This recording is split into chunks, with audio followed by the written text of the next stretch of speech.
ബിസ്മില്ലാഹിർ റഹ്മാനിർ റഹീം.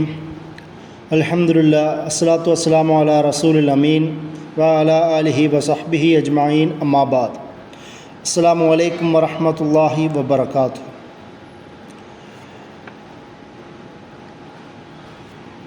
ഇസ്മായിൽ ഹനിയയുടെ രക്തസാക്ഷിത്വവും അത് ഫലസ്തീനിയൻ ജനതയ്ക്കും ലോക മുസ്ലിം സമൂഹത്തിനും നൽകിയ ഊർജവും നമുക്ക് വിവരിക്കാനാവാത്തതാണ്. ഫലസ്തീനിലെ ഓരോ ശുഹദാക്കളും ഇസ്മായിൽ ഹനിയയെയും ഷെയ്ഖ് അഹമ്മദ് യാസീനെയും പോലെ തന്നെയും പ്രധാനപ്പെട്ടതാണ്. ഒരിക്കൽ ഇസ്മായിൽ ഹനിയ തന്നെ അത് പറഞ്ഞിട്ടുണ്ട്. അദ്ദേഹത്തിൻ്റെ കുടുംബത്തിലെ കുട്ടികളും പേരക്കുട്ടികളും മക്കളുമെല്ലാം ഷഹീദ് ആയി മാറിയപ്പോൾ അദ്ദേഹത്തിൻ്റെ പ്രധാനപ്പെട്ട ഒരു പ്രസ്താവന എന്നത് ഫലസ്തീനിലെ ഓരോ ശുഹദാക്കളും എൻ്റെ കുടുംബത്തെക്കാളും പ്രാധാന്യമുള്ളതാണ് എന്നതായിരുന്നു. ഇതുതന്നെയാണ് ഫലസ്തീനിലെ ചരിത്രപരമായി തന്നെ അവിടുത്തെ പ്രതിരോധ പ്രസ്ഥാനങ്ങളിലെ നേതാക്കന്മാരുടെയും നിലപാടുകൾ. നമ്മൾ ചരിത്രമൊന്ന് നോക്കിയാൽ തന്നെ ഈ വിഷയത്തിൽ ഏകദേശം എല്ലാ നേതാക്കന്മാരും ഇതേ അഭിപ്രായം പറഞ്ഞത് കാണാൻ കഴിയും. അതിൻ്റെ കൂടെ തന്നെ മരണം എന്നത് ഒരിക്കലും ഭയന്ന് ഓടുന്ന അല്ലെങ്കിൽ തങ്ങൾ വധിക്കപ്പെടുമെന്ന് പറഞ്ഞുകൊണ്ട് പേടിച്ച് മാറുന്ന ഒരു സമൂഹമല്ല ഫലസ്തീൻ. നബി സല്ലല്ലാഹു അലൈഹി വസല്ലമയുടെ തന്നെ ഒരു ഹദീസിൽ നമുക്ക് അത് കാണാം. ഫലസ്തീനിലെ ജനത അവർ എന്നെന്നും ഒരു വിഭാഗമെങ്കിലും ഇസ്ലാമിൻ്റെ മാർഗത്തിൽ അടിയുറച്ചു നിൽക്കുന്നവരായി മാറും, അവർ സത്യത്തിൽ അടിയുറച്ചു നിൽക്കുന്നവരായി തീരും എന്ന് ഹദീസുകളിൽ നബി സല്ലല്ലാഹു അലൈഹി വസല്ലമ പറയുന്നതായി നമുക്ക് കാണാം. ഫലസ്തീനികളുടെ ഈ ഒരു നിലപാട്, അതായത് ജീവിക്കുകയാണെങ്കിൽ അള്ളാഹുവിൻ്റെ മാർഗത്തിൽ തങ്ങളുടെ പ്രദേശത്തിൻ്റെ സ്വാതന്ത്ര്യത്തിന് വേണ്ടി പൊരുതി ജീവിക്കുക, അല്ലെങ്കിൽ മരിക്കുകയാണെങ്കിൽ അതിൽ വധിക്കപ്പെടുകയാണെങ്കിൽ ഷഹാദത്ത് എന്ന് പറയുന്ന അനുഗ്രഹീതമായ സ്ഥാനം നേടിയെടുക്കുക, അതുമല്ലെങ്കിൽ തങ്ങളെ നാട്ടിൽ നിന്ന് പുറത്താക്കുകയാണെങ്കിൽ ഈ വിമോചന മാർഗത്തിന് വേണ്ടി എന്തൊക്കെ ചെയ്യാമോ അതൊക്കെയും അതിനുവേണ്ടി പണിയെടുക്കുകയും ചെയ്യുക എന്നൊരു സമീപനമാണ് ഫലസ്തീനികൾ, ഈ പോരാട്ട ബോധമുള്ള ഫലസ്തീനിൻ്റെ അവകാശങ്ങൾക്ക് വേണ്ടി പ്രതിരോധ പ്രവർത്തനങ്ങൾ നടത്തണമെന്ന് ആഗ്രഹിക്കുന്ന എല്ലാവരും ഈ ഒരു ചിന്തയാണ് പുലർത്തുന്നതെന്ന് നമുക്ക് കാണാം. ഇതൊരു പക്ഷേ ഇസ്ലാമിക ചരിത്രത്തിൽ മഹാനായ ഒരു പണ്ഡിതൻ്റെ ചിന്തയിലേക്ക് നമ്മളെ കൊണ്ടെത്തിക്കുന്നുണ്ട്. ഷെയ്ഖുൽ ഇസ്ലാം ഇബ്നു തൈമിയ അദ്ദേഹം ഒരിക്കൽ പറയുകയുണ്ടായി, സിജിനി ഖൽവ വ ഖത്ലി ഷഹാദ വ ഇഖ്റാജ് മിൻ ബലദി സിയാഹ. ഷെയ്ഖുൽ ഇസ്ലാം ഇബ്നു തൈമിയ പറഞ്ഞത്, എന്നെ നിങ്ങൾ ജയിലിലിടുകയാണെങ്കിൽ അത് എനിക്ക് ഖൽവയാണ്, അള്ളാഹുവുമായി ഒറ്റയ്ക്കിരിക്കാനുള്ള വേളയായി ഞാൻ അതിനെ കാണും, അള്ളാഹുവിനെക്കുറിച്ച് കൂടുതൽ ചിന്തിക്കാനുള്ള ഒരു സാഹചര്യമായി ഞാൻ അതിനെ സ്വീകരിക്കും. ഇനി അതല്ല, നിങ്ങളെന്നെ വധിക്കുകയാണെങ്കിൽ അള്ളാഹുവിൻ്റെ മാർഗത്തിലെ ജിഹാദായും അതിന് ഷഹീദായും ഞാൻ മാറും, ഷഹാദത്തായിരിക്കും എൻ്റെ മരണം. അതുപോലെ തന്നെ ഇനി എന്നെ ഇഖ്റാജ് മിൻ ബലദി, ഈ നാട്ടിൽ നിന്ന് നിങ്ങൾ എന്നെ പുറത്താക്കുകയാണെങ്കിലോ അത് സിയാഹ, അതായത് ബാക്കിയുള്ള ഭാഗങ്ങളിലേക്ക് പോയും അതിനു വേണ്ടിയിട്ടുള്ള മറ്റുള്ള പ്രവർത്തനങ്ങളിൽ ഏർപ്പെടുന്നവനായും ഞാൻ മാറും എന്ന് ഷെയ്ഖുൽ ഇസ്ലാം ഇബ്നു തൈമിയ പറഞ്ഞതിൻ്റെ 20-21 നൂറ്റാണ്ടിലെ അടയാളങ്ങളാണ്, അതിൻ്റെ സാക്ഷാത്കാരങ്ങളാണ് ഫലസ്തീനിയൻ പോരാട്ട ചരിത്രത്തിലും സമകാലിക വർത്തമാനങ്ങളിലും നമുക്ക് കാണുവാൻ കഴിയുന്നത്. അതായത് ഒരു വിശ്വാസി അള്ളാഹുവിന് വേണ്ടി അള്ളാഹുവിൻ്റെ മാർഗത്തിൽ ആ ഒരു ഈമാനോടുകൂടി തൻ്റെ സമുദായത്തിൻ്റെ തൻ്റെ സമൂഹത്തിൻ്റെ വികാരങ്ങൾക്കും വിചാരങ്ങൾക്കും സ്വാതന്ത്ര്യത്തിനും വേണ്ടി പോരാടുന്ന ഒരാളെന്ന നിലയിൽ അല്ലെങ്കിൽ ഒരു കൂട്ടമെന്ന നിലയിൽ ഒരിക്കലും ഒരു മരണം അല്ലെങ്കിൽ ഭയം, തങ്ങൾ കൊല്ലപ്പെടുമെന്നോ തങ്ങൾ നാടുകടത്തപ്പെടുമെന്നോ പറയുന്ന ഒരു ചിന്ത അവരൊരിക്കലും പിടികൂടുകയില്ല. അതാണ് ഫലസ്തീനികളുടെ ചരിത്രത്തിൽ നമ്മൾ ഏറ്റവും കൂടുതൽ കാണുവാൻ കഴിയുന്നത്. നബി സല്ലല്ലാഹു അലൈഹി വസല്ലമ തൻ്റെ സഹാബികളെ ഈ കാര്യം നിരന്തരം ഉണർത്തുന്നത് നമുക്ക് കാണുവാൻ കഴിയും. സൂറത്ത് അഹ്സാബിലെ 23-ാമത്തെ ആയത്തിൽ അല്ലാഹു സുബ്ഹാനഹു തആല വിശ്വാസികളുടെ ഒരു ഗുണമായി എന്ന നിലയിൽ ഈ ഒരു കാര്യം പ്രത്യേകം പറയുന്നുണ്ട്. അതായത് ഒരിക്കലും എന്തും തങ്ങളുടെ മുമ്പിൽ വരുന്നോ അതിനെയെല്ലാം വളരെ ധൈര്യത്തോടു കൂടി വളരെ ധീരതയോടുകൂടി നേരിടുവാൻ കഴിയുന്നവരാണ് വിശ്വാസികളെന്ന് അല്ലാഹു സുബ്ഹാനഹു വ തആല സൂറത്തുൽ അഹ്സാബിൽ അത് പരാമർശിക്കുന്നുണ്ട്. മിനൽ മുഅ്മിനീന റിജാലുൻ സദഖൂ മാ ആഹദുല്ലാഹ അലൈഹി ഫമിൻഹും മൻ ഖളാ നഹ്ബഹു വമിൻഹും മൻ യന്തദിർ വമാ ബദ്ദലു തബ്ദീല. അല്ലാഹു സുബ്ഹാനഹു വ തആല പറയുന്നത്, വിശ്വാസികളിൽ ചിലരുണ്ട് അള്ളാഹുവിനോട് കൂടുതൽ പ്രതിജ്ഞ, അള്ളാഹുവിനോട് ചെയ്ത പ്രതിജ്ഞ യാഥാർത്ഥ്യമാക്കി കാണിച്ചവരാണവർ. അവരിൽ ചിലർ അവരുടെ നേർച്ച പൂർത്തിയാക്കി കഴിഞ്ഞിരിക്കുന്നു. അതായത് ഫമിൻഹും മൻ ഖളാ നഹ്ബഹു, ചിലർ അവരുടെ നേർച്ചകൾ പൂർത്തിയാക്കി കഴിഞ്ഞിരിക്കുന്നു. വമിൻഹും മൻ യന്തദിർ, അവരിൽ ചിലർ അവരുടെ ഈ അവസരം കാത്തുകൊണ്ടിരിക്കുകയും ചെയ്യുന്നവരാകുന്നു. എന്നിട്ട് അല്ലാഹു സുബ്ഹാനഹു വ തആല പറയുന്നു, വമാ ബദ്ദലു തബ്ദീല, സ്വന്തം നിലപാടിൽ അവർ ഒരു മാറ്റവും വരുത്തിയിട്ടുമില്ല. ഇതാണ് ഫലസ്തീനിയൻ പോരാട്ട ചരിത്രത്തിൽ നമുക്ക് എന്നും കാണുവാൻ കഴിയുന്നത്. ഇവരുടെയൊക്കെ ഷെയ്ഖ് അഹമ്മദ് യാസീൻ, അദ്ദേഹത്തിൻ്റെ ജീവിതം തന്നെ നമുക്കറിയാം. ചെറുപ്പകാലത്ത് തന്നെയും ബ്രിട്ടീഷ് സയോണിസ്റ്റുകളുടെ പീഡനങ്ങൾക്ക് വിധേയമായി ശരീരം തന്നെ തളരുന്ന ഒരവസ്ഥയിലേക്ക് എത്തിയിട്ട് പോലും കഴുത്തിന് മുകളിലേക്ക് മാത്രം ബാക്കിയായ ആ മനുഷ്യൻ ഫലസ്തീനിയൻ ജനതയുടെ മുഴുവൻ വികാര വിചാരങ്ങളെയും പോരാട്ടങ്ങളെയും പ്രതിരോധത്തിൻ്റെയും കേന്ദ്രമായി മാറി എന്നുള്ളതാണ്. ആ ഷെയ്ഖ് അഹമ്മദ് യാസീനിൻ്റെ ഓഫീസിലെ മാനേജറായിരുന്നു അദ്ദേഹത്തിൻ്റെ അവസാന കാലം വരെയുമെന്ന് ഇസ്മായിൽ ഹനിയയുടെ ചരിത്രം നോക്കുമ്പോൾ നമുക്ക് കാണുവാൻ കഴിയും. ഇസ്മായിൽ ഹനിയയുടെ ജീവിതം തന്നെ പോരാട്ടത്തിൻ്റെ മാർഗമാണ്. ഇസ്മായിൽ ഹനിയയുടെ പിതാവ് തന്നെ ഷെയ്ഖ് അബ്ദുസ്സലാം, അദ്ദേഹം ആ ഭാഗത്ത് ജീവിച്ചിരുന്ന ഖാദിരി ത്വരീഖത്തിൻ്റെ, അതായത് സൂഫി തസഫുമായി നല്ല ബന്ധമുള്ള ഒരു കുടുംബത്തിൽ നിന്നാണ്. അതായത് ആത്മീയ തർബിയത്തിൻ്റെ തസ്കിയത്തിൻ്റെ ഒരു മേഖലയിൽ നിന്ന് തന്നെയാണ് ഇസ്മായിൽ ഹനിയ ഉയർന്നു വരുന്നത്. അതിന് ശേഷം പിന്നീട് ഗസ യൂണിവേഴ്സിറ്റിയിൽ പഠിക്കാൻ വരികയും ആ ഒരു കാലയളവിലാണ് ഇസ്മായിൽ ഹനിയ ലോക ഇസ്ലാമിക പ്രസ്ഥാനത്തിൻ്റെ ആദ്യ ബിന്ദുവായ ഇഖ്വാനുൽ മുസ്ലിമൂൻ്റെ പ്രവർത്തകനായി 85-86 കാലങ്ങളിൽ ഗസ യൂണിവേഴ്സിറ്റിയിൽ പ്രവർത്തനം ആരംഭിക്കുന്നത്. അതിൻ്റെ തൊട്ടടുത്ത വർഷമാണ് ഹമാസ് രൂപീകരിക്കുന്നത്. ആ ഹമാസിൻ്റെ തന്നെ മെമ്പറായി അദ്ദേഹം മാറുകയും ചെയ്യുന്നത് കാണുവാൻ കഴിയും. അതോടുകൂടി 1987 ആദ്യത്തെ ഇൻതിഫാദ ഹമാസ് പ്രഖ്യാപിക്കുകയും ഫലസ്തീനിയൻ പോരാട്ട സംഘടനകൾ പ്രഖ്യാപിക്കുകയും ആ പോരാട്ട സംഘടനയിലെ മുൻനിര ചെറുപ്പക്കാരിൽ ഒരാൾ, പോരാളികളിൽ ഒരാളായി ഇസ്മായിൽ ഹനിയ മാറുന്നതും നമുക്ക് കാണുവാൻ കഴിയും. അതിൻ്റെ കൂടെ തന്നെ ഈ ഒരു ആദ്യത്തെ ഇൻതിഫാദ കഴിഞ്ഞതോടുകൂടി ഫലസ്തീനിൽ അവിടുത്തെ രാഷ്ട്രീയ നീക്കങ്ങളിൽ വലിയ മാറ്റമാണ് സംഭവിക്കുന്നത്. അതുവരെ എല്ലാ പോരാട്ട സംഘടനകളുടെയും മുൻനിരയിൽ നിന്നിരുന്ന ഫത്തഹിൻ്റെ നേതൃത്വത്തിലുള്ള PLO ഇസ്രായേലുമായി ഓസ്ലോ കരാറുകളിലൂടെ 1992 95 നടന്ന ഓസ്ലോ കരാറുകളിലൂടെ ആയുധം താഴെ വെക്കുകയും കുറച്ച് വെസ്റ്റ് ബാങ്കും അതുപോലെ തന്നെ മസ്ജിദുൽ അഖ്സയും ഗസയുമുള്ള ഭാഗങ്ങളിൽ മാത്രം കേന്ദ്രീകരിച്ചുകൊണ്ട് ഞങ്ങൾക്കതും തൃപ്തിപ്പെട്ടു എന്ന് പറയുന്ന ഒരു തരത്തിലേക്ക് മാറിയപ്പോൾ ഹമാസും ഇസ്മായിൽ ഹനിയ തന്നെ ഉൾക്കൊള്ളുന്ന ഹമാസ് ഈ തരത്തിലുള്ള അടിയറവിനെ അംഗീകരിച്ചില്ല എന്നതാണ് നമുക്ക് ചരിത്രത്തിൽ കാണുവാൻ കഴിയുന്നത്. ഈ ഒരു പശ്ചാത്തലത്തിൽ പലതവണ ഇസ്മായിൽ ഹനിയ അറസ്റ്റിലാവുകയും 3-4 തവണ അറസ്റ്റിലാവുകയും പിന്നീട് അവിടുന്ന് ലബനാനിലേക്ക് അദ്ദേഹത്തെ നാടുകടത്തുകയും ചെയ്യുന്നുണ്ട്. ഓസ്ലോ അക്കോർഡ്സിൻ്റെ ഭാഗമായി അവസാനം ഈ PLO സന്ധി ചെയ്യുന്നതിൻ്റെ ഭാഗമായി അവർക്ക് തിരിച്ചു വരുവാനൊരു സാഹചര്യം അങ്ങനെ വിരോധാഭാസം എന്ന നിലയിൽ ഉയർന്നു വരുന്നുണ്ട്. അതായത് ഫലസ്തീനി സ്വാതന്ത്ര്യങ്ങൾക്ക് വിലങ്ങ് തടിയായ പ്രധാനപ്പെട്ട രേഖയാണ് ഓസ്ലോ കരാറുകൾ.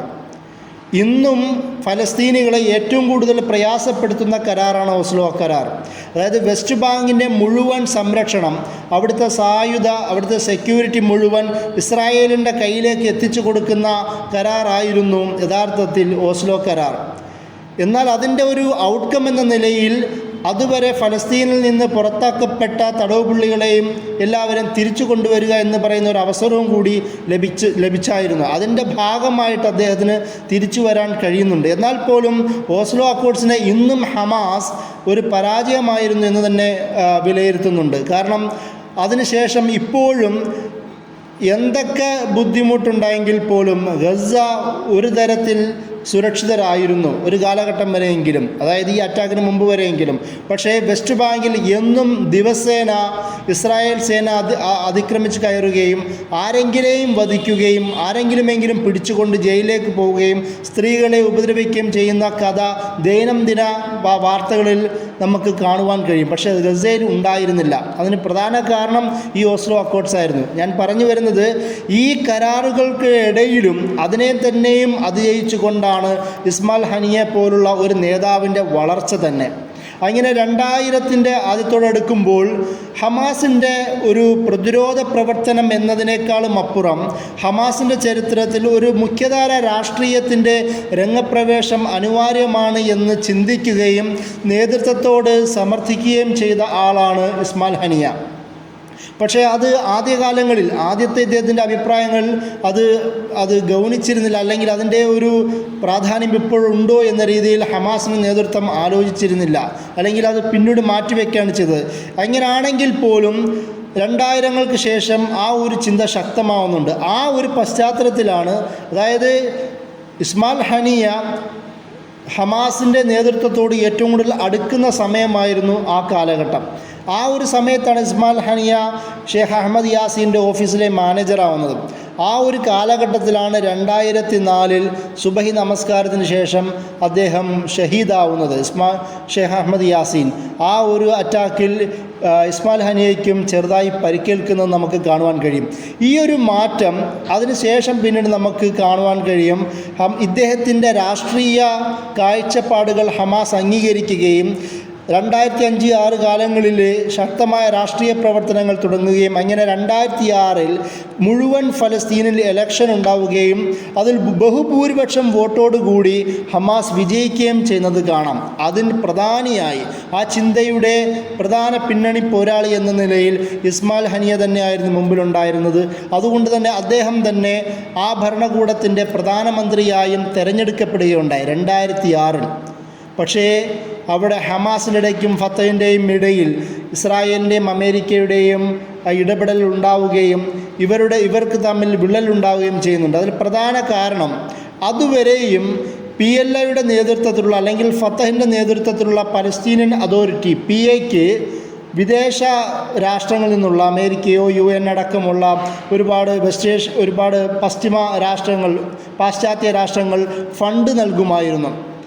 പക്ഷേ ഹമാസിൻ്റെ വിജയമുണ്ടാവുന്നതോടുകൂടി ഹമാസിനെ അംഗീകരിക്കാൻ തയ്യാറാവാത്ത ഈ രാഷ്ട്രങ്ങൾ ഫണ്ട് തരില്ല എന്ന് പ്രഖ്യാപിക്കുകയും ചെയ്തതോടുകൂടി അത് വലിയൊരു വിഷയമാവുകയും മറ്റ് പല താല്പര്യങ്ങളും കൂടി ചേർന്നുകൊണ്ട് ഈ വിഭാഗങ്ങൾക്കിടയിൽ വിള്ളൽ സൃഷ്ടിക്കാനും അവർക്ക് കഴിഞ്ഞു. അതിൻ്റെ ഭാഗമായിട്ടാണ് പിന്നെ ഇവർക്ക് രണ്ടുപേരും ഗൺ ഫയർ, അതായത് വെടിവെപ്പുകൾ ഉണ്ടാവുകയും ഹമാസ് ഗസ കേന്ദ്രീകരിച്ച് അധികാരം തങ്ങളുടെ കയ്യിലൊതുക്കുകയും വെസ്റ്റ് ബാങ്ക് ഫത്തഹിൻ്റെ കയ്യിലേക്കും വരുന്നത്. ഇതാണ് ഇപ്പോൾ നിലവിൽ നമുക്ക് കാണുവാൻ കഴിയുന്നത്. അപ്പോഴും നമ്മൾ മനസ്സിലാക്കേണ്ടത് ഗസ തങ്ങളുടെ കയ്യിലേക്ക് ഒതുക്കുന്നതിൻ്റെ പ്രധാന ബുദ്ധികേന്ദ്രം പോലും അത് ഇസ്മായിൽ ഹനിയായിരുന്നു. കാരണം വെസ്റ്റ് ബാങ്ക് എന്ന് പറയുന്ന ഭാഗം യഥാർത്ഥത്തിൽ ഭരിക്കുന്നത് ഇസ്രായേൽ തന്നെയാണ്. അതുകൊണ്ട് തന്നെ ഇസ്രായേലും ആ വെസ്റ്റ് ബാങ്കിൽ നിന്ന് കുറച്ച് ദൂരത്തുള്ള ഗസ തങ്ങളുടെ അധികാര പരിധിയിലേക്ക് വരികയാണെങ്കിൽ ഇസ്രായേലിൻ്റെ ഒട്ടുമിക്ക ഇടപെടലിൽ നിന്നും രാഷ്ട്രീയ സൈനിക ഇടപെടലിൽ നിന്നും ഒരു പരിധിവരെയെങ്കിലും ഫലസ്തീനി മക്കളെ ഗസൻ പ്രദേശവാസികളെ രക്ഷിക്കാൻ കഴിയുമെന്ന് പറയുന്ന ധാരണയും ഉണ്ടായിരുന്നു. അതെല്ലാം ഇസ്മായിൽ ഹനിയയുടെ ചിന്തയുടെ ഭാഗവും കൂടിയിട്ടായിരുന്നു എന്ന് നമ്മൾ മനസ്സിലാക്കേണ്ടതുണ്ട്. അപ്പോൾ ഈ ഒരു കാലഘട്ടത്തിന് ശേഷമാണ് പിന്നീട് നമുക്ക് അറബ് സ്പ്രിംഗ് സംഭവിക്കുകയും ലോകത്ത് പലവിധ മാറ്റങ്ങൾ ഉണ്ടാവുകയും മൂർസി അടക്കമുള്ള നേതാക്കന്മാർ ഗസ സന്ദർശിക്കുകയും അങ്ങനെ പല ഭാഗങ്ങളുമായി ഈ ഫലസ്തീനി നേതാക്കന്മാർ, പ്രത്യേകിച്ച് ഇസ്മായിൽ ഹനിയുടെ നേതൃത്വത്തിലുള്ള നേതാക്കന്മാർ വിവിധ അറബ് മുസ്ലിം നാടുകളിൽ നല്ല ബന്ധമുണ്ടാക്കുകയും ചെയ്യുന്നതായി നമുക്ക് കാണാം. ഇസ്മായിൽ ഹനിയുടെ ഒരു വ്യക്തിത്വം എന്ന് പറയുന്നത് ഏകദേശം എല്ലാ മുസ്ലിം രാഷ്ട്രങ്ങളുമായും അതിൻ്റെ കൂടെ മുസ്ലിങ്ങൾക്കിടയിലുള്ള വിവിധ വിഭാഗങ്ങളുമായും ഒരുപോലെ സൂക്ഷ്മമായ ബന്ധം സൂക്ഷിക്കുന്ന ആളായിട്ടാണ് നമുക്ക് അദ്ദേഹത്തിൻ്റെ ജീവിതത്തിൽ കാണുവാൻ കഴിയുന്നത്. അതായത് സുന്നി രാഷ്ട്രങ്ങളുമായി തങ്ങളോട് ഹമാസിൻ്റെ താല്പര്യങ്ങളോട് ഹമാസിൻ്റെ രാഷ്ട്രീയ കാഴ്ചപ്പാടുകളോട് വിരുദ്ധ നിലപാട് സ്വീകരിക്കുന്ന രാഷ്ട്രങ്ങളോട് പോലും തന്നെ സന്ധി സംഭാഷണങ്ങളിലൂടെ തങ്ങളിലേക്ക് അടുപ്പിക്കുവാൻ ശ്രമിച്ച ഒരാളെന്ന നിലയിൽ അദ്ദേഹത്തെ നമുക്ക് കാണുവാൻ കഴിയും. ഹമാസിൻ്റെ തന്നെ മീഡിയേറ്റർഷിപ്പ് എന്ന് പറയുന്ന ഒരു മീഡിയേഷൻ്റെ മുഖമായി ഇസ്മായിൽ ഹനിയ മാറുന്നതും ഈ ഒരു കാലഘട്ടങ്ങളിലാണ്. അതിൻ്റെ കൂടെ ഷിയഈ രാഷ്ട്രങ്ങളുമായും ഏറ്റവും നല്ല ബന്ധവും ഉണ്ടാക്കിയത് ഈ ഇസ്മായിൽ ഹനിയയുടെ തന്നെ നേതൃത്വത്തിലാണ്. അതിന് മുമ്പും ബന്ധമുണ്ടായിരുന്നെങ്കിൽ പോലും ഇസ്മായിൽ ഹനിയയുടെ നിരന്തരമുള്ള യാത്രകൾ തുർക്കിയിലും ഖത്തറിലും അവരുടെ സപ്പോർട്ടോടുകൂടി വിവിധ ഷിയഈ രാഷ്ട്രങ്ങളുമായും ഷിയകളുടെ വിവിധ സംഘടനകളുമായും നല്ല ബന്ധമുണ്ടാക്കുന്നതിനും ഇസ്മായിൽ ഹനിയയ്ക്ക് കഴിഞ്ഞതായി നമുക്ക് കാണാം. അതിൻ്റെ ഭാഗമെന്ന നിലയിലാണ് ഈ ഇറാനി സന്ദർശനം അദ്ദേഹം നടത്തുന്നത്. ഇപ്പോഴുള്ള മസൂദ് പെസഷ്കിയാൻ എന്ന് പറയുന്ന ഇറാനിൻ്റെ പുതിയ പ്രസിഡന്റ് അധികാരമേൽക്കുമ്പോൾ അദ്ദേഹത്തെ ചെന്ന് കാണുകയും ഫലസ്തീനിയൻ റെസിസ്റ്റൻസിനോട് ഇറാനിയൻ ഭരണകൂടത്തിൻ്റെ പിന്തുണ ഉറപ്പുവരുത്തുകയും ചെയ്യുക എന്നതായിരുന്നു ഇദ്ദേഹത്തിൻ്റെ സന്ദർശനത്തിൻ്റെ പ്രധാന ലക്ഷ്യം. ഒരുപക്ഷേ ആ ഒരു യാത്ര തന്നെ അദ്ദേഹം കൊതിച്ചതുപോലെ ഷഹാദത്തിലേക്കുള്ള ഒരു വഴിയായിരുന്നു, മാർഗമായിരുന്നു എന്നതായി നമുക്ക് കാണുവാൻ കഴിയും. അതുപോലെ തന്നെ ഇസ്മായിൽ ഹനിയ ഹിസ്ബുള്ളയുമായും യമനിലെ അൻസാറുള്ള അതായത് ഹൂത്തികളുമായും നല്ല ബന്ധം, ഡിപ്ലോമാറ്റിക് ബന്ധം സൂക്ഷിച്ച ആളായി നമുക്ക് കാണാം. ഇതുപോലെ തന്നെ സലഫി വിഭാഗങ്ങളുമായും അവിടെ ഫലസ്തീനിലെ സലഫി വിഭാഗങ്ങളുമായിട്ടാണെങ്കിലും പുറത്തുള്ള സലഫി വിഭാഗങ്ങളുമായിട്ടാണെങ്കിലും തങ്ങളുടെ താല്പര്യങ്ങളോട് ചേർന്ന് നിൽക്കുന്ന സലഫി പണ്ഡിതന്മാരുമായും നല്ല ബന്ധം സൂക്ഷിച്ച ആൾ തന്നെയായിരുന്നു ഇസ്മായിൽ ഹനിയ. അതിൻ്റെ കൂടെ മറ്റൊരു പ്രത്യേകതയും കൂടെയാണ് അദ്ദേഹത്തിൻ്റെ കുടുംബത്തിൻ്റെ പാരമ്പര്യമുള്ള തുരീഖത്തുകളുമായും. ഖാദിരി തുരീഖത്ത്, ഞാൻ നേരത്തെ പറഞ്ഞതുപോലെ അദ്ദേഹത്തിൻ്റെ പിതാവ് ഗസയിലെ ഖാദിരി തുരീഖത്തിൻ്റെ ഷെയ്ഖായിരുന്നു. അതുപോലെ തന്നെ തുർക്കിയിൽ നിരന്തരം യാത്ര നടത്തുന്ന ഷെയ്ഖ് ഇസ്മായിൽ ഹനിയ, അദ്ദേഹം തുർക്കിയിലെ പ്രമുഖ നക്ഷബന്ദി ത്വരീഖത്തിൻ്റെ ഷെയ്ഖായ മഹ്മൂദ് എഫന്ദിയുമായി നല്ല ബന്ധം സൂക്ഷിച്ച ആളാണ്. അതുപോലെ തന്നെ നോർത്ത് ആഫ്രിക്കയിലെ വിവിധ ഭാഗത്തുള്ള ഷാദുലി ത്വരീഖത്ത്, അങ്ങനെ വിവിധ സൂഫി ഗ്രൂപ്പുകളുമായും സുലഫി ഗ്രൂപ്പുകളുമായും സുന്നി ഷിയഈ വിഭാഗങ്ങളുമായും നല്ല ആത്മബന്ധമുണ്ടാക്കുകയും അവർക്കിടയിൽ ഫലസ്തീനി വിമോചന പോരാട്ടങ്ങളെക്കുറിച്ച് നല്ല ഒരു ഐക്യദാർഢ്യം രൂപപ്പെടുത്തുന്നതിലും ഇസ്മായിൽ ഹനിയയുടെ പങ്ക് അനിഷേധ്യമായിരുന്നു എന്നതും കൂടി നമ്മൾ പ്രത്യേകം എടുത്ത് പറയേണ്ടതുണ്ട്. അതുപോലെ തന്നെ ഹാഫിളായ, ഖുർആനുമായി ആത്മബന്ധമുള്ള, നിരന്തരം യാത്രകളിൽ ഖുർആൻ പാരായണം ചെയ്യുന്ന, ഇമാമത്ത് നൽകുന്ന, ഖുതുബ പ്രസംഗിക്കുന്ന, നടത്തുന്ന ഒരു പണ്ഡിതൻ എന്ന നിലയിൽ പോലും നമുക്ക് ഇസ്മായിൽ ഹനിയയെ കാണാൻ കഴിയും. ഞാൻ നേരത്തെ പറഞ്ഞതുപോലെ ലബനാനിൽ നിന്ന് തിരിച്ചു വരികയും ഫലസ്തീനിലെത്തുന്നതോടുകൂടി യൂണിവേഴ്സിറ്റി ഓഫ് ഗാസയിലെ ഡീനായി പോലും അദ്ദേഹം മാറുന്നുണ്ട്. അത്തരത്തിൽ അക്കാദമികമായ മേഖലകളിലും ഒരു ആക്ടിവിസ്റ്റ് എന്ന നിലയിലും ഒരു മീഡിയേറ്റർ എന്ന നിലയിലും അതുപോലെ തന്നെ ഒരു ഇൻ്റർനാഷണൽ ഗ്ലോബൽ റീച്ച് ഉണ്ടാക്കുന്നതിൽ, ഫലസ്തീനിയൻ വിഷയങ്ങളിൽ മറ്റുള്ള ഭാഗങ്ങളിലേക്ക് എത്തിക്കുന്നതിൽ ഒരു വലിയ പങ്ക് വഹിച്ച ആളെന്ന നിലയിലും ഇസ്മായിൽ ഹനിയയുടെ പങ്ക് നമുക്ക് മറക്കുവാൻ കഴിയുന്നതല്ല. ഈ ഒരു കരിഷ്മയാണ്, ഔറയാണ് ഇസ്മായിൽ ഹനിയ ഫലസ്തീനിയൻ രാഷ്ട്രത്തിൽ, ഫലസ്തീനിയൻ ചരിത്രത്തിൽ അല്ലെങ്കിൽ സമകാലിക വർത്തമാന ലോകത്ത് ഉണ്ടാക്കി വെച്ചത്. അതുകൊണ്ട് തന്നെ നമ്മൾ നോക്കുക, ആ നൂറ്റാണ്ടുകൾക്ക് ശേഷമാവാം ഒരു സുന്നി നേതാവിനു വേണ്ടി ഇസ്ലാമിക ലോകത്തുള്ള സുന്നി ഷിയഈ വിഭാഗങ്ങൾ അടക്കമുള്ള എല്ലാവരും ഒരു രാഷ്ട്രനായകന് വേണ്ടി ജനാസ നമസ്കരിക്കുക. പാകിസ്ഥാനിൽ അവിടുത്തെ പാക് അമീറായ ഹഫീസ് നഈമുർ റഹ്മാൻ്റെ നേതൃത്വത്തിൽ ലക്ഷങ്ങൾ അണിനിരക്കുന്ന നമസ്കാരം അവിടെ ഉണ്ടായി. അതുപോലെ തന്നെ യൂറോപ്യൻ അമേരിക്കൻ പല ഭാഗങ്ങളിലും സെൻറ്ററുകളുണ്ടായി. ഇങ്ങനെ ഇന്ന് നമ്മുടെ സ്വന്തം കേരളത്തിൽ പോലും പല ഭാഗങ്ങളിലും ഉണ്ടായി. അത് അവസാനം അദ്ദേഹത്തിൻ്റെ മയ്യത്തെത്തുന്ന ഷെയ്ഖ് മുഹമ്മദ് അബ്ദുൽ വഹാബ് മസ്ജിദിൽ വെച്ച് വലിയ നമസ്കാരം അമീർ തമീമിൻ്റെ തന്നെ സാന്നിധ്യത്തിൽ തന്നെ വലിയ നമസ്കാരവും അവിടെ ഉണ്ടായി. ആലോചിച്ച് നോക്കുക. അതിൻ്റെ കൂടെ തന്നെ ആദ്യമായി ഇറാനിലാണല്ലോ നമസ്കാരം ഉണ്ടാവുന്നത്. ഇറാൻ്റെ സുപ്രീം ലീഡറായ ആയത്തുള്ള അലി ഖാംനയുടെ നേതൃത്വത്തിൽ ആദ്യമായി ജനാസ നമസ്കാരം ഉണ്ടാകുന്നു. ഇറാൻ്റെ ചരിത്രത്തിൽ അങ്ങനെ ഉണ്ടാവുന്നതായി നമുക്ക് കാണുവാൻ കഴിയില്ല. അത്രത്തോളം ഒരു വലിയ സ്വീകാര്യത ലോക മുസ്ലിങ്ങളെ വിഭാഗ്യതകൾക്കപ്പുറം മരണം കൊണ്ട് ഷഹാദത്ത് കൊണ്ട് ഒരുമിപ്പിക്കുവാൻ കഴിഞ്ഞ ഒരു നായകൻ എന്ന നിലയിൽ പോലും വാഴ്ത്തപ്പെടേണ്ട ഒരാളാണ് ഷെയ്ഖ് ഇസ്മായിൽ ഹനിയ എന്ന് നമ്മൾ പറയേണ്ടതുണ്ട്. ഇതിൻ്റെ കൂടെ നമ്മൾ ചിന്തിക്കേണ്ട മറ്റൊരു വിഷയം, എന്തുകൊണ്ട് ഹമാസ് അല്ലെങ്കിൽ എന്തുകൊണ്ട് ഇസ്മായിൽ ഹനിയ ഈ തരത്തിൽ ഷിയഈ വിഭാഗങ്ങളുമായി ബന്ധമുണ്ടാക്കി? ഹമാസിനെ കുറിച്ചുള്ള പ്രധാന ആരോപണങ്ങളിലൊന്ന് അത് ഷിയഈ ആൾക്കാരുമായിട്ട് ഭയങ്കര ബന്ധം സൂക്ഷിക്കുന്നതാണ്. അതുകൊണ്ട് തന്നെ സുന്നി വിഭാഗങ്ങളുടെ താല്പര്യങ്ങൾക്ക് വിരുദ്ധമായി പ്രവർത്തിക്കുന്ന വിഭാഗമാണ്. അതിന് നേതൃത്വം കൊടുത്ത ആളാണ് ഇസ്മായിൽ ഹനിയ എന്ന തരത്തിലുള്ള ആരോപണങ്ങൾ, തെറ്റായ വായനകൾ പോലും നിറഞ്ഞു നിൽക്കുന്നത് കാണുവാൻ കഴിയും. ഫലസ്തീനിന് വേണ്ടി ആര് സഹായിക്കുന്നുവോ, ഫലസ്തീനിൻ്റെ താല്പര്യങ്ങൾ സംരക്ഷിച്ചു നിർത്തുവാൻ ആരുടെ പിന്തുണ ലഭിക്കുന്നുവോ അവരെയൊക്കെയും ചേർത്ത് നിർത്തുവാൻ ശ്രമിക്കുന്ന വിഭാഗമാണ് ഫലസ്തീനിലെ പോരാട്ട സംഘടനകൾ. അതിൽ അൽ ജിഹാദുൽ ഇസ്ലാമിയ ആവട്ടെ, അല്ലെങ്കിൽ ഹറക്കത്തുൽ മുഖാവമത്തുൽ ഇസ്ലാമിയ എന്ന ഹമാസ് ആവട്ടെ. നമ്മൾ അറിയേണ്ട ഒരു കാര്യം, 1979 ഇറാനിയൻ വിപ്ലവം ഉണ്ടാകുമ്പോൾ അത് ഏറ്റവും കൂടുതൽ ആഹ്ലാദമുണ്ടാക്കിയത് ഫലസ്തീനിയൻ ജനതയ്ക്കാണ്. കാരണം ഇറാനിയൻ വിപ്ലവത്തിൻ്റെ പ്രധാന ലക്ഷ്യമെന്ന് പറയുന്നത് അമേരിക്കൻ ഇസ്രായേൽ സ്വാധീനവും സാന്നിധ്യവും ഇറാനിയൻ മണ്ണിൽ നിന്ന് ഇല്ലാതാക്കുക എന്നതായിരുന്നു. അത് അവർക്ക് നേടിയെടുക്കാൻ പോലും കഴിഞ്ഞു.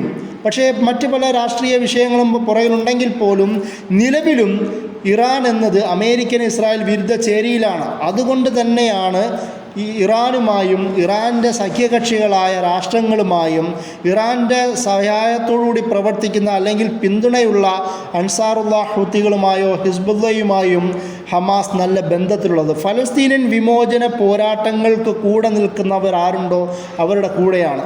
ഈ ഒരു കാര്യം നമ്മൾ സംസാരിക്കുമ്പോൾ എത്രയെത്ര സുന്നി രാഷ്ട്രങ്ങളാണ്, അതായത് ഷീ രാഷ്ട്രങ്ങളുടെ പിന്തുണ ഹമാസ് ഉള്ളതുകൊണ്ട് അല്ലെങ്കിൽ ഇസ്മായിൽ ഹനിയ തേടുന്നത് കൊണ്ട് എന്തോ സംശയമുണ്ട് എന്ന് പറയുന്നവർ എത്രയെത്ര സുന്നി രാഷ്ട്രങ്ങളാണ് ഹമാസിനെ സപ്പോർട്ട് ചെയ്യുന്നത് അല്ലെങ്കിൽ ഫലസ്തീനിയൻ പോരാട്ടങ്ങളെ സപ്പോർട്ട് ചെയ്യുന്നത് എന്നതും കൂടി ചേർത്ത് ആലോചിക്കേണ്ടതാണ് എന്നതും കൂടി നമ്മൾ ഈ ചർച്ചയ്ക്ക് വെക്കേണ്ടതുണ്ട്. കാരണം 2017 ശേഷം 20 വരെയുള്ള കാലഘട്ടങ്ങളിൽ നീണ്ട അമേരിക്കയുടെ ഡൊണാൾഡ് ട്രംപിൻ്റെയൊക്കെ നേതൃത്വത്തിൽ നടന്ന ചർച്ചയുടെ ഭാഗമായി വിവിധ GCC രാഷ്ട്രങ്ങളും അതുപോലെ തന്നെ സുഡാനും ജോർദാനും ഈജിപ്തും അടക്കമുള്ള ചുറ്റുപാടുമുള്ള ചെറുതും വലുതുമായ അറബ് രാഷ്ട്രങ്ങൾ ഇസ്രായേലുമായി സന്ധി സംഭാഷണങ്ങൾ ഏർപ്പെടുമ്പോൾ അതിന് വിരുദ്ധമായി നിൽക്കുന്ന രാഷ്ട്രങ്ങളെ തങ്ങളോട് ചേർത്ത് നിൽക്കുന്ന ഒരു രാഷ്ട്രീയ നീക്കമായിരുന്നു ഹമാസിനുള്ളത്. നിങ്ങൾ ആലോചിക്കേണ്ട ഒരു മറ്റൊരു വിഷയം, എന്തുകൊണ്ടാണ് ഖത്തറിനെതിരെ സൗദി അറേബ്യയുടെ നേതൃത്വത്തിൽ ഈ ഒരു ഉപരോധം ഏർപ്പെടുത്തിയത്?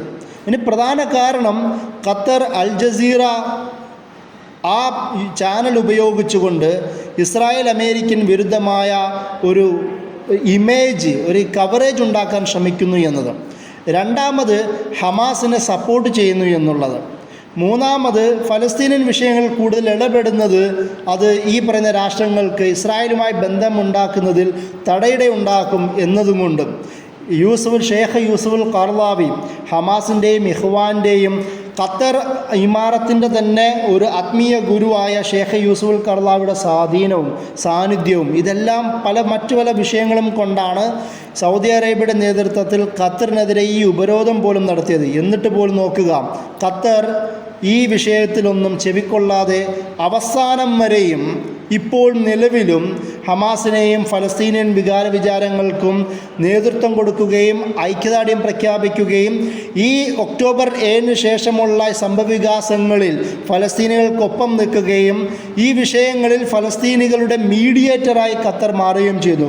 ഇതുകൊണ്ടാണ് ഖത്തറിനെ ഹമാസ് നേതാക്കൾ അവരുടെ സേഫ് ഹേവനായും അവരുടെ ചർച്ചകൾക്കുള്ള കേന്ദ്രമായും സ്വീകരിച്ചത് എന്നും കൂടി നമ്മൾ ഈ ഒരു വേളയിൽ മനസ്സിലാക്കേണ്ടതുണ്ട്. അപ്പോൾ ഞാൻ പറഞ്ഞു വന്നത് നിരവധി കാരണങ്ങൾ, ഇസ്മായിൽ ഹനിയയുടെ ഷഹാദത്തും രക്തസാക്ഷിത്വത്തെക്കുറിച്ചും പറയുന്നതിനേക്കാളും അപ്പുറം അതിൻ്റെ കൂടെ എങ്ങനെയാണ് ഇസ്മായിൽ ഹനിയ അറബ് രാഷ്ട്രങ്ങളിലും പ്രാദേശിക രാഷ്ട്രങ്ങളിലും മുസ്ലിം വിരുദ്ധ വിഭാഗങ്ങൾക്കിടയിലും ഫലസ്തീനി വികാരം നട്ടുപിടിപ്പിക്കുന്നതിൽ അല്ലെങ്കിൽ അത് വലുതാക്കുന്നതിൽ പങ്കുവഹിച്ചത് എന്നതും കൂടി നമ്മൾ ആലോചിക്കേണ്ടതും പഠിക്കേണ്ടതുമുണ്ട് എന്നതാണ് ഈ പറഞ്ഞതിൻ്റെ ചുരുക്കം.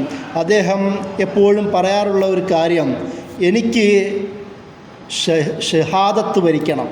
അതായത് ഉമർ റളിയല്ലാഹു പറഞ്ഞിരുന്നല്ലോ, നേരത്തെ പറഞ്ഞതുപോലെ ഖാലിദ് ഇബ്നു വലീദ് റളിയല്ലാഹു അൻഹുവും പറഞ്ഞിരുന്നു, അതായത് സാധാരണ മരണം ഫലസ്തീനി നേതാക്കന്മാർക്ക് ഇഷ്ടമായിരുന്നില്ല. ഇതിനു മുമ്പത്തെ ഷേഖ് അഹമ്മദ് യാസീന് പോലും മരണമെന്ന് പറയുന്നത് ഷഹാദത്തിനാണ് അവർ പ്രിഫർ ചെയ്തിരുന്നത്. അതിനുശേഷം ഷേഖ് അഹമ്മദ് യാസിന് ശേഷം ഹമാസിൻ്റെ ലീഡറായിരുന്നു അബ്ദുൽ അസീസ് രൺതീസി. അദ്ദേഹത്തോട് ഒരിക്കലൊരു പത്രപ്രവർത്തകൻ ചോദിക്കുന്നുണ്ട്, ഏത് തരത്തിലുള്ള മരണമാണ് താങ്കൾ തിരഞ്ഞെടുക്കുന്നത്? അപ്പോൾ അദ്ദേഹം പറയുന്നത്, എനിക്ക് വേണ്ടത് അപ്പാച്ചെ ഹെലികോപ്റ്റർ വഴിയുള്ള മരണമാണ്, അതായത് സാധാരണ മരണമല്ല, ഷഹാദത്ത്, ബോംബിട്ടുകൊണ്ട് തന്നെയുള്ള ഷഹാദത്താണ് എനിക്ക് വേണ്ടത്. അങ്ങനെ തന്നെയാണ് അദ്ദേഹത്തിന് ഷഹാദത്ത് ലഭിച്ചതും. ഇതിന് ശേഷവും ഒരുപാട് നേതാക്കന്മാരുടെയും ചരിത്രം നമുക്കിത് തന്നെ കാണുവാൻ കഴിയും. അതുകൊണ്ട് തന്നെയാണ് ഫലസ്തീനി നേതാക്കന്മാരെ അല്ലെങ്കിൽ ഹമാസിൻ്റെ നേതാക്കന്മാരെ വധിച്ചതുകൊണ്ട് ഫലസ്തീനി പ്രതിരോധങ്ങൾ നിലക്കുകയില്ല എന്നത് പണ്ട് മുതലേ അവിടെയുള്ള ഒരു വാക്കാണ്, ഒരു പഴമൊഴി എന്ന രീതിയിൽ ഫലസ്തീനികൾക്കിടയിൽ പരന്നു നിൽക്കുന്ന കാര്യമാണ്. കാരണം അതാദ്യം ചെന്നെത്തുന്നത് ഒരുപക്ഷെ ഷേഖ് ഇസുദ്ദീൻ അൽ ഖസ്സാമിൻ്റെ ചരിത്രത്തിലേക്കാണ്. ഇസുദ്ദീൻ അൽ ഖസ്സാം എന്ന് പറയുന്നത് ഹമാസിൻ്റെ സൈനിക വിഭാഗം ആ പേരാണ് സ്വീകരിച്ചിരിക്കുന്നത്. ആ ചരിത്രം 1930കളിലേക്കാണ് അത് നീണ്ടു പോകുന്നത്. അതായത് 1930 മുതൽ 35 വരെയുള്ള കാലങ്ങളിൽ ഫലസ്തീനികളുടെ നേതൃത്വം വഹിച്ചത് അവിടുത്തെ പ്രധാന പണ്ഡിതനായിരുന്ന ഷേഖ് ഇസുദ്ദീൻ അൽ ഖസ്സാമാണ്. അദ്ദേഹം ബ്രിട്ടീഷ് സൈന്യത്തിനെതിരെയും അതുപോലെ തന്നെ സയോണിസ്റ്റ് തീവ്രവാദികൾക്കെതിരെയും സൈനികപരമായി തന്നെ ജിഹാദ് നടത്തിയ ആളാണ്. അദ്ദേഹം വധിക്കപ്പെട്ടെങ്കിൽ പോലും, അദ്ദേഹവും ഷഹീദായെങ്കിൽ പോലും പിന്നീടും ഫലസ്തീനികളുടെ വിമോചന ചിന്തയെ, പോരാട്ട വീര്യത്തെ തകർക്കാൻ കഴിഞ്ഞില്ല. അതുകൊണ്ട് തന്നെയാണ് ഈയടുത്ത് ഒരിക്കലൊരു ജൂയിഷ് റബ്ബി അദ്ദേഹം യഹൂദന്മാർക്കുള്ളൊരു കോൺഫറൻസിൽ, ഒരു ചർച്ചയിൽ പറയുന്നുണ്ട്, ഫലസ്തീനികളെ നമുക്ക് പരാജയപ്പെടുത്താൻ കഴിയില്ല. നിങ്ങൾ ഏതൊക്കെ സൈനിക ആയുധങ്ങളെടുത്ത് ഉപയോഗിച്ച് നോക്കിയാലും ഫലസ്തീനികളെ പരാജയപ്പെടുത്താൻ കഴിയില്ല. കാരണം അവരുടെ കയ്യിൽ ഒരു ഏറ്റവും വലിയ ടൂളുണ്ട്, അത് അവരുടെ വിശ്വാസമാണ്. തങ്ങളുടെ ജീവനും തങ്ങളുടെ പ്രവർത്തനവും തങ്ങളുടെ മരണവും തങ്ങൾ വിശ്വസിക്കുന്ന ആശയത്തിൻ്റെ പേരിലാണ് എന്ന് പറയുന്ന അവരുടെ ആ വിശ്വാസം എത്ര കാലത്തോളം ഉണ്ടോ അത്ര കാലത്തോളം ഫലസ്തീനികളെ ഇസ്രായേലിന് പരാജയപ്പെടുത്താൻ കഴിയില്ല എന്ന് ആ റബ്ബി, യഹൂദ പുരോഹിതൻ, അവർക്ക് മുമ്പിൽ പറയുന്നത് കാണാൻ കഴിയും. വളരെ യാഥാർത്ഥ്യമുള്ള ഒരു വർത്തമാനവും കൂടിയിട്ടാണ്. ഒരിക്കൽ ഷേഖ് ഇസ്മായിൽ ഹനിയ തന്നെ പറയുന്നുണ്ട്, ഫലസ്തീനികളിൽ പോരാട്ട വീര്യമുള്ള മക്കളെ പ്രസവിക്കുന്ന ഉമ്മമാരുള്ള കാലത്തോളം ഫലസ്തീനിയൻ പോരാട്ടത്തെ നിങ്ങൾക്ക് ഇല്ലാതാക്കാൻ കഴിയുകയില്ല എന്ന് ഷേഖ് ഇസ്മായിൽ ഹനിയ തന്നെ ഒരിക്കൽ പറയുന്നത് കാണുവാൻ കഴിയും. അദ്ദേഹത്തിൻ്റെ തന്നെ മക്കൾ വധിക്കപ്പെട്ടപ്പോൾ നമ്മൾ നേരത്തെ പറഞ്ഞതുപോലെ അദ്ദേഹം പറയുന്നത്, അതിനേക്കാളും പ്രധാനം എനിക്ക് ഈ ഫലസ്തീനി ജനതയുള്ള ഓരോ ഷഹീദുകളുമാണ് എന്ന് അദ്ദേഹം പറയുന്നുണ്ട്. അതായത് അദ്ദേഹത്തിൻ്റെ മക്കൾ പോലും ഷേഖ് ഇസ്മായിൽ ഹനിയയുടെ ഷഹാദത്തിനെ സന്തോഷപൂർവ്വമാണ് സ്വീകരിക്കുന്നത്. അതിൽ അദ്ദേഹത്തിൻ്റെ മക്കൾ പറയുന്ന ഒരു വർത്തമാനം പത്രമാധ്യമങ്ങളിൽ വളരെ പ്രബലമായി തീർന്നിരുന്നു. അവർ പറയുന്നത്, ശത്രുക്കൾ മധുരവിതരണം ചെയ്തുകൊണ്ടാണ് ഇസ്മായിൽ ഹനിയയുടെ മരണം ആഘോഷിക്കുന്നത്. ഞങ്ങളും ഇസ്മായിൽ ഹനിയയ്ക്ക് ഞങ്ങളുടെ ഉപ്പയ്ക്ക് ഷഹാദത്ത് ലഭിച്ചു എന്ന് പറയുന്ന സന്തോഷം കൊണ്ട് ഞങ്ങളും മധുര വിതരണം ചെയ്യുന്നവരാണ്. നമ്മൾ ഒക്ടോബർ 7 ശേഷമുള്ള ഫലസ്തീനി അറ്റാക്കിൻ്റെ ചരിത്രത്തിൽ എത്ര ഈ ചിത്രങ്ങൾ നമുക്ക് കാണുവാൻ കഴിയും. അതായത് മക്കൾ മരിച്ച പിതാവ് ലഡു വിതരണം ചെയ്യുന്നു, എൻ്റെ മക്കൾ ഷഹീദായി എന്നും പറഞ്ഞുകൊണ്ട്. ഈ വിചാരങ്ങൾ, ഈ പറയുന്ന ഒരു സമർപ്പണ ബോധം ഉണ്ടാവുന്നത് എവിടുന്നാണ്? ഫലസ്തീൻ എന്ന് പറയുന്ന ആ ഒരു പ്രദേശത്തോയും അവരുടെ ദീനിനോടും അവരുടെ ആത്മീയ സ്വാതന്ത്ര്യ ബോധത്തോടും ചേർത്ത് നിർത്തുന്നതാണ്. അതിൻ്റെ തന്നെ മക്കളാണ് നമ്മളുടെ ഇസ്മായിൽ ഹനിയെ പോലും. ഇസ്മായിൽ ഹനിയുടെ ജീവിതത്തിൻ്റെ തുടക്കം പോലും അങ്ങനെയാണ്, നമ്മൾ അറിയണം. അസ്കലാൻ എന്ന് വിളിക്കുന്ന ഇന്ന് എഷ്കലോൻ എന്ന് വിളിക്കുന്ന ഇസ്രായേലിലെ ഒരു ഭാഗത്ത് ജനിച്ച, എന്നാൽ അവിടുന്ന് നാട് കടത്തപ്പെട്ട് ഗസയിൽ അഭയാർത്ഥിയായി എത്തിയതാണ് ഇദ്ദേഹത്തിൻ്റെ കുടുംബം. ആ അഭയാർത്ഥി അവിടെ ജനിച്ച ആളാണ് ഇസ്മായിൽ ഹനിയ. അതുകൊണ്ട് തന്നെ അഭയാർത്ഥികളുടെ വേദനയും രക്തവും വിയർപ്പും ഓർമ്മകളും നന്നായി അറിയുന്ന ഒരു ചെറുപ്പക്കാരനായി വളർന്നു വന്ന ആളാണ് ഇസ്മായിൽ ഹനിയ. അതുകൊണ്ട് തന്നെ ആരും പ്രത്യേകിച്ച് പഠിപ്പിച്ചു കൊടുക്കേണ്ട ആവശ്യമുണ്ടായിരുന്നില്ല. ഈ പോരാട്ട വീര്യം അവസാനം വരെയും അദ്ദേഹം സൂക്ഷിച്ചിരുന്നു. അതുകൊണ്ട് തന്നെയാണ് ഇസ്മായിൽ ഹനിയയുടെ ഷഹാദത്തിൽ പല അറബ് രാഷ്ട്രങ്ങളിലെ നേതാക്കന്മാരും ഈ ഇസ്രായേൽ ചർച്ചകൾക്ക് നേതൃത്വം കൊടുത്ത പല നേതാക്കന്മാരും ഇസ്മായിൽ ഹനിയയുടെ ഷഹാദത്തിൽ ഖേദം പ്രകടിപ്പിക്കുന്നത്. പ്രധാനമായും ഖത്തറിന് തന്നെ ഭരണാധികാരികൾ പറയുന്നുണ്ട്, എങ്ങനെയാണ് ഒരു അക്രമിക്കെതിരെ മീഡിയേഷന് വേണ്ടി സംസാരിക്കുന്ന ഒരാളെ വധിക്കുവാൻ കഴിയുക, അതെങ്ങനെയാണ് ഒരു നല്ല ഔട്ട്കം ഉണ്ടാക്കാൻ കഴിയുക എന്ന് ഖത്തർ പ്രധാനമന്ത്രി പോലും പ്രസ്താവിച്ചത് കാണുവാൻ കഴിയും. ഏകദേശം എല്ലാ മുസ്ലിം ഭരണകൂടങ്ങളും ഇസ്മായിൽ ഹനിയയുടെ ഈ ഷഹാദത്തിനെ വളരെ അപലപിക്കുന്നത് കാണാം. കാരണം ഇസ്മായിൽ ഹനിയ ഒരു പൊതുമുഖമായിരുന്നു. കൂടുതൽ സങ്കീർണതയിലേക്ക് എത്തുന്നതിന് പകരം സമാധാനത്തിലേക്ക് എത്തുക, ഫലസ്തീനി വിമോചനം നേടിയെടുക്കുക എന്ന് പറയുന്ന ഒരു ആവശ്യം മുന്നോട്ട് വെച്ച ആളായിരുന്നു. ഒരിക്കലും ഒരു പത്രപ്രവർത്തകൻ അദ്ദേഹത്തോട് ചോദിക്കുന്നുണ്ട്, അതായത് ഇലക്ഷൻ കഴിഞ്ഞു അവിടെ ഭരണകൂടമുണ്ടാക്കി പ്രവർത്തിച്ചിങ്ങനെ പോകുമ്പോൾ നിങ്ങൾ ആയുധം താഴെ വെച്ചോ എന്ന് അദ്ദേഹത്തോട് ചോദിക്കുമ്പോൾ അദ്ദേഹം പറയുന്നത് അതൊരിക്കലും സംഭവിക്കില്ല. ഫലസ്തീൻ എന്ന് പറയുന്നത് ഫലസ്തീനി ജനതയുടെ അവകാശമാണ്. ആ പോരാട്ടത്തിന് വേണ്ടി അവസാനം വരെയും ഞങ്ങൾ നിലനിൽക്കുകയും പ്രതിരോധം നടത്തുകയും ചെയ്യും എന്ന് അദ്ദേഹം പ്രതികരിക്കുന്നുണ്ട്. അതുകൊണ്ട് തന്നെ ഈ മേഖലയിൽ ഈ തരത്തിൽ ഫലസ്തീനി ചിന്തകൾക്ക് വേണ്ടി എത്രത്തോളം കോൺട്രിബ്യൂഷൻ നയിച്ച ഒരാളെന്ന നിലയിൽ ഇസ്മായിൽ ഹനിയ എന്നെന്നും അനുസ്മരിക്കപ്പെടുകയും എന്നതുപോലെ എങ്ങനെയാണോ ഷേഖ് അഹമ്മദ് യാസീൻ്റെ ഷഹാദത്ത് ഫലസ്തീൻ ജനതകൾക്കിടയിൽ ഊർജം നൽകിയത്, നിരവധി ഷേഖ് അഹമ്മദ് യാസീനെ അവിടെ ജനനം നൽകാൻ പ്രേരിപ്പിച്ചത്, അതുപോലെ തന്നെ ഇസ്മായിൽ ഹനിയയുടെയും ഓർമ്മ ഷഹാദത്ത് നിരവധി ഇസ്മായിൽ ഹനിയയെ ഫലസ്തീനിയൻ പ്രദേശത്ത് ജനിപ്പിക്കുവാൻ കാരണമാവും. ഞാൻ നേരത്തെ പറഞ്ഞതുപോലെ ഒരിക്കലും ഒരു ഫലസ്തീനി നേതാവിനെ വധിച്ചു എന്നതുകൊണ്ട് അത് അവരുടെ പ്രതിരോധം നിലയ്ക്കുകയില്ല എന്നാണ് നമുക്ക് മനസ്സിലാക്കാൻ കഴിയുന്നത്. ഒരിക്കൽ ഇസ്മായിൽ ഹനിയ തന്നെ പറഞ്ഞൊരു കാര്യം, ഈ ഫലസ്തീൻ പോരാളികളുടെ ഒരു പ്രത്യേകത, അവരുടെ രക്തം, ഫലസ്തീനിയൻ പോരാളിയുടെ രക്തം എന്നത് നൂറും ശത്രുവിനത് നാറുമാണ് എന്നാണ്. അതായത് ഇനി വരുന്ന ജനതയ്ക്ക് ഫലസ്തീൻ പോരാട്ടത്തിന് ഇനി നേതൃത്വം കൊടുക്കാൻ പോകുന്ന ജനതയ്ക്ക് ഫലസ്തീൻ പോരാളിയുടെ രക്തം ഒരു നൂറാണ്, പ്രകാശമാണ്, ഒരു മാർഗരേഖയായി മാറും.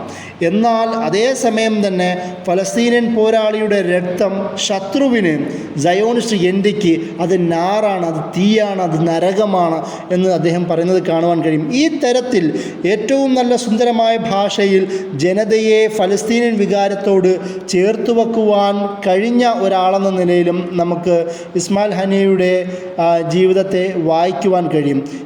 ഈ ഒരു കാര്യം തന്നെ അദ്ദേഹം പറയുന്നത് കാണാം. അതായത് അദ്ദേഹത്തിൻ്റെ പ്രഭാഷണങ്ങളിലെല്ലാം ആയത്തുകൾ തന്നെ ഉദ്ധരിച്ചുകൊണ്ട് നബി സല്ലല്ലാഹു അലൈഹി വസല്ലമയുടെ ഹദീസുകളും മുൻകാല പോരാളി വിഭാഗങ്ങളുടെ വർത്തമാനങ്ങളും തന്നെ ഉദ്ധരിച്ചുകൊണ്ട് അദ്ദേഹം പ്രസംഗിക്കുന്നത് കാണാം. അദ്ദേഹം പറയുന്നുണ്ട്, ഇസ്രായേലി സൈന്യത്തെ അഭിസംബോധന ചെയ്തുകൊണ്ട് അദ്ദേഹം പറയുന്നുണ്ട്, ഇസ്രായേൽ സൈന്യമേ, നിങ്ങൾക്ക് ഞങ്ങളുടെ കുട്ടികളെയും സ്ത്രീകളെയും കൊന്നൊടുക്കാനല്ലാതെ പോരാളികളോട് ഏറ്റുമുട്ടാൻ ഇനിയും നിങ്ങൾക്ക് സാധിച്ചിട്ടില്ല. ഫലസ്തീൻ പ്രശ്നമെന്ന വിഷയം തന്നെ ലോകത്തിൻ്റെ ചർച്ചയിൽ നിന്നും ആലോചനയിൽ നിന്നും ഇല്ലാതാക്കാൻ നിങ്ങൾ ശ്രമിച്ചപ്പോഴാണ് ഞങ്ങളുടെ പ്രതിരോധം തൂഫാനുൽ അഖ്സയായി വികസിച്ചത് എന്ന് തൂഫാനുൽ അഖ്സയുടെ ഒരു കാരണമായി അദ്ദേഹം വിശദീകരിക്കുന്നുണ്ട്. തൂഫാനുൽ അഖ്സ എന്തുകൊണ്ട് വന്നു എന്നതും കൂടി പറയണം. കാരണം അതിൻ്റെ മാസ്റ്റർ മൈൻഡുകൾ ഒരാൾ തന്നെയായിരുന്നു ഇസ്മായിൽ ഹാനിയ. അറബ് രാഷ്ട്രങ്ങൾ മുഴുവനും ഈ നേരത്തെ പറഞ്ഞ തരത്തിൽ ഇസ്രായേലുമായി ബാന്ധവമുണ്ടാക്കുകയും അത് ഫലസ്തീനികളുടെ പേരിൽ ഫലസ്തീനികളുടെ സാന്നിധ്യമോ പ്രാതിനിധ്യമോ ഇല്ലാതെ അവരുടെ പേരിൽ കച്ചവടമുണ്ടാക്കുന്ന അറബ് രാഷ്ട്രങ്ങളുടെ ആ ദൈന്യത കണ്ടുകൊണ്ട്, ഈ കീഴടങ്ങൾ കണ്ടുകൊണ്ടാണ് തൂഫാനുൽ അഖ്സ ഉണ്ടാകുന്നത്. അതായത് എല്ലാവരും ഇത് മറന്നു പോകുന്നു. ഫലസ്തീനിൻ്റെ അവകാശം മറന്നു പോകുന്നു. ഫലസ്തീൻ എന്ന് പറയുന്നത് ഒരു ഉമ്മയുടെ അവകാശമായിരുന്നു എന്ന് പറയുന്ന ചിന്തയിൽ നിന്ന് മാറി അത് അവസാനം ഫലസ്തീനികളായ മാത്രം ഒരു ചെറിയൊരു വിഭാഗത്തിൻ്റെ ഒരു ചർച്ചയായി അവശേഷിക്കുന്ന ഒരു വർത്തമാന യാഥാർത്ഥ്യം അറബ് ലോകത്തിന് മുമ്പിലുണ്ടായി. ഈ ഒരു സാഹചര്യത്തിലാണ് മസ്ജിദുൽ അഖ്സ ഉണ്ടാകുന്നത്. ലോകത്തെ ഏറ്റവും പ്രശസ്തമായ ഒരു മുദ്രാവാക്യമുണ്ട്. അതായത് ഹററഹ ഉമർ റളിയല്ലാഹു അൻഹു അതിനെ ഫതഹഹ ഉമർ വഹററഹ സലാഹുദ്ദീൻ ഫമല്ലഹൽ ആൻ. അറബ് ലോകത്ത് ഏറ്റവും മുഴങ്ങിക്കേട്ട ഒരു മുദ്രാവാക്യമാണ്. അതായത് ഉമർ റളിയല്ലാഹു അൻഹു അത് വിജയിച്ചടക്കിയ പ്രദേശമാണ് ഫലസ്തീൻ. സലാഹുദ്ദീൻ അയ്യൂബി അത് തിരിച്ചു പിടിച്ചെടുത്ത ഒരു പ്രദേശമാണ് ഫലസ്തീൻ. എന്നാൽ ഇന്ന് നിലവിൽ ആരാണുള്ളത്? ഈ തരത്തിൽ ഒരു മുസ്ലിം ഉമ്മത്തിൻ്റെ വിഷയമായ ഫലസ്തീൻ പ്രശ്നം അത് പിന്നീട് അവസാനം ഒരു നാഷണലിസത്തിൻ്റെ അറബ് നാഷണലിസത്തിൻ്റെ വിഷയമായി 1950 മുതൽ 83 വരെയുള്ള കാലങ്ങളിൽ അത് നീണ്ടു നിൽക്കുന്നത് കാണാൻ കഴിയും. പിന്നീട് അവസാനം അതൊരു അറബ് കോസ് അല്ലാതായി മാറുകയും അത് ഫലസ്തീനികളുടെ വിഷയമായി മാത്രം ചുരുങ്ങുകയും ചെയ്തു. എന്ന് മാത്രമല്ല, ആ ഫലസ്തീനി വിഷയത്തെ ഉപയോഗിച്ചുകൊണ്ട് തങ്ങളുടെ കച്ചവട താൽപ്പര്യങ്ങൾ സംരക്ഷിക്കുക എന്ന അർത്ഥത്തിൽ ഫലസ്തീനികളുടെ പേരിൽ അബ്രഹാം അക്കോർഡ്സ് എന്ന് പറയുന്ന തരത്തിലുള്ള കരാറുകൾ രൂപീകരിക്കുന്ന തരത്തിലേക്കും അറബ് രാഷ്ട്രങ്ങൾ ചെന്നെത്തിയെന്നും കൂടെ നോക്കുക. അതായത് എന്തായിരുന്നു ആ കരാർ? നിങ്ങൾ ആ കരാറിൻ്റെ ഒരു അർത്ഥവും കൂടി പറയുമ്പോഴാണ് എന്തുകൊണ്ടാണ് തൂഫാനുൽ അഖ്സ സംഭവിച്ചത് എന്നും കൂടി നമുക്ക് മനസ്സിലാക്കാൻ കഴിയും. ആ കരാർ എന്ന് പറയുന്നത്, അതായത് വെസ്റ്റ് ബാങ്കിലും മറ്റുള്ള ഭാഗങ്ങളിലും ഇസ്രായേൽ നടത്തുന്ന ഈ അധിനിവേശം, അവരുടെ വളരെ സുന്ദരമായ പദപ്പാണ് അവർ ഉപയോഗിക്കുന്നത്, സെറ്റിൽമെൻ്റ് എന്നുള്ളത്. യഥാർത്ഥത്തിൽ അത് കൊളോണിയലിസവും അധിനിവേശവുമാണല്ലോ. ഈ അധിനിവേശം നിർത്തും എന്ന് പറഞ്ഞുകൊണ്ടായിരുന്നു അത്. അതുപോലെ തന്നെ ഫലസ്തീനികൾക്ക് ചില അവകാശങ്ങളൊക്കെ തിരിച്ചു നൽകും എന്നൊക്കെ പറഞ്ഞുകൊണ്ട് ആ പേരിലാണ് അബ്രഹാം അക്രോഡ്സ് എന്ന് പറയുന്ന അബ്രഹാം കരാർ രൂപപ്പെടുത്തുന്നത്. ആ പദം തന്നെയും ഉദ്ദേശിക്കുന്നത് വിവിധ മതസമൂഹങ്ങളെ യോജിപ്പിക്കുന്ന ഒരാളാണല്ലോ ഇബ്രാഹിം അലൈഹിസ്സലാം. അതുകൊണ്ടാണ് അബ്രഹാം അക്കോർഡ്സ് എന്നൊക്കെ ആ പേര് അവർ മെനഞ്ഞെടുത്തത്. പക്ഷേ ഈ ഒപ്പിട്ടതിൻ്റെ തൊട്ടടുത്ത ആഴ്ചയുള്ളിൽ തന്നെ പ്രധാനമന്ത്രിയായ ബെഞ്ചമിൻ നെതന്യാഹു പറഞ്ഞു, ഞങ്ങളതൊന്നും പരിഗണിക്കാൻ പോവുകയില്ല. അന്നു മുതൽ ഇന്നുവരെയും, ഒപ്പിട്ടതിന് അന്നു മുതൽ ഇന്നുവരെയും നിലവിലും വെസ്റ്റ് ബാങ്കിൽ ഈ ഒക്യുപ്പേഷൻ നടന്നുകൊണ്ടിരിക്കുന്നു, അനധികൃത കുടിയേറ്റം നടന്നുകൊണ്ടിരിക്കുന്നു, ഇപ്പോഴും നടക്കുന്നു, ഇപ്പോഴും കൊലകൾ വർദ്ധിക്കുന്നു. അപ്പോൾ എന്തിൻ്റെ പേരിലാണ് ഈ അറബ് രാഷ്ട്രങ്ങൾ ഒപ്പിട്ടത്? അപ്പോൾ ഈ ഒരു സാഹചര്യത്തിലാണ് തങ്ങളുടെ രക്തമായ അറബ് രക്തമായ ഇസ്ലാമിക ബോധമുള്ള ഈ മുസ്ലിം രാഷ്ട്രങ്ങളെല്ലാം ഇസ്രായേലിനൊപ്പം ചേർന്ന് നിൽക്കുമ്പോൾ ആ ഒരു ബോധത്തിലേക്ക് അവരെ തിരിച്ചു കൊണ്ടുപോവുക എന്നതായിരുന്നു തൂഫാനുൽ അഖ്സയുടെ പ്രധാന ലക്ഷ്യം. തൂഫാനുൽ അഖ്സ നടക്കുന്നതിൻ്റെ ഒരാഴ്ചയ്ക്ക് മുമ്പ് പോലും സൗദി അറേബ്യ, അതായത് ഖാദിമുൽ ഹറമൈൻ എന്ന് നമ്മൾ വിളിക്കുന്ന മുസ്ലിം ലോകത്തിൻ്റെ ഒരു പൊതു നേതൃത്വം എന്ന് പൊതുവേ ആൾക്കാർ കരുതുന്ന സൗദി അറേബ്യ ഇസ്രായേലുമായി സന്ധി സംഭാഷണങ്ങൾക്ക് ഒപ്പ് ഇടാൻ പോകുന്നതിൻ്റെ ഒരാഴ്ചയ്ക്കുള്ളിലാണ് തൂഫാനുൽ അഖ്സ സംഭവിക്കുന്നത്. ആ ടൈമിങ്ങും കൂടി നമ്മൾ നോക്കേണ്ടതുണ്ട്.